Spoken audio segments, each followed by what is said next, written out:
Central Asian Franchising and Business Expo 28-may bu ko'rgazma mansiz o'tmaydi deb o'yladim va albatta u yerga borishga qaror qildim.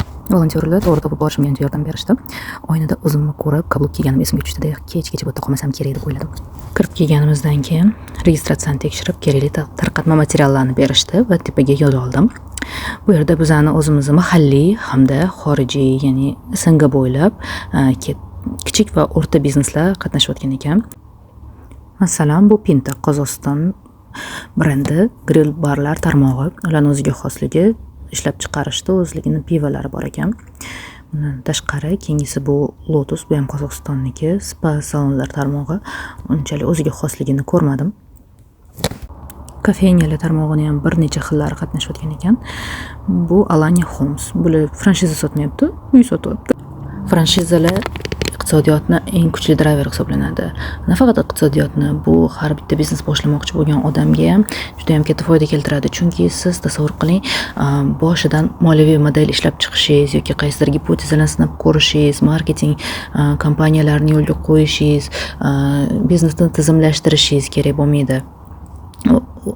Xodimlar bo'yicha ham, o'qitish bo'yicha ham, ularni tayyorlash bo'yicha ham hamma sizga mana shu barcha intellektual mulk beriladi.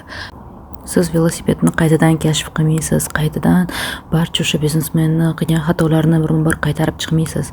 Bu esa biznesga tikkan pullaringizni qaytishini tezlashtiradi, risklaringizni kamaytiradi. Hattoki franshiza shartnomasida tikkan pullaringiz qanchada okupayemistga erishish haqida ham yoziladi. Shartnoma muddatlarida ko'rsatilgan okupayemistga erishishingizdan franshayzerlar ham manfaatdor, chunki bu ularni franshiza sifatidagi keyingi reputatsiyasiga ta'sir o'tkazadi. Yaxshi mijozlar oqimiga ega brend o'zida ham, sizda ham mijozlar bo'yicha, mijozlarni qarashi bo'yicha, mijozlarning sifatga bo'lgan talabi bo'yicha hech qanaqa farq bo'lmasligiga intiladi. Siz xodimlaringizga ham, o'zingizga ham tinimsiz, o'ziga qanaqa обучение qilsa, sizga ham shunaqa обучение qiladi. O'zida qanaqa avtomatizatsiya sistemalar, IT tizimlar, решениялар o'tkazayotgan bo'lsa, sizga ham xuddi shunaqa o'tkazadi. Franchising zo'r narsa, lekin ko'rgazmada qatnashgan, franshizasini taqdim qilayotgan har bitta brendni ham olish kerak, qo'llash kerak deya olmayman.